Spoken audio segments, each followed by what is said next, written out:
Ale já nevím, jestli jsem ti to říkal, no. Já jsem měl vlastně projekt Hyundai. Neříkal jsem ti to? Berouně.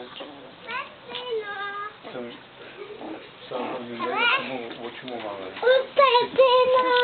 Dvě místa. On je to široký. Tam je místa, jak po serbu. Normálně může sedět vzadu se 2,5 metru chlap. Tam je místo na nás. A teď to začíní. A jdu pro letidlo a jdu zpátky a je tam ženská. A chlap dává takovou kutu a tak jsem hodil řek. Říkám, to je vaše? A on, jaký to je?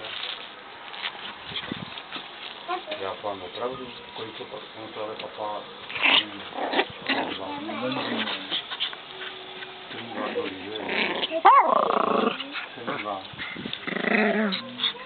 a on říká, já mám třetinu okrátku. Tohle, to jsou takové jiné vlastnosti, to prý jede, jo. Já prý jsem s tím tak spokojený, jo.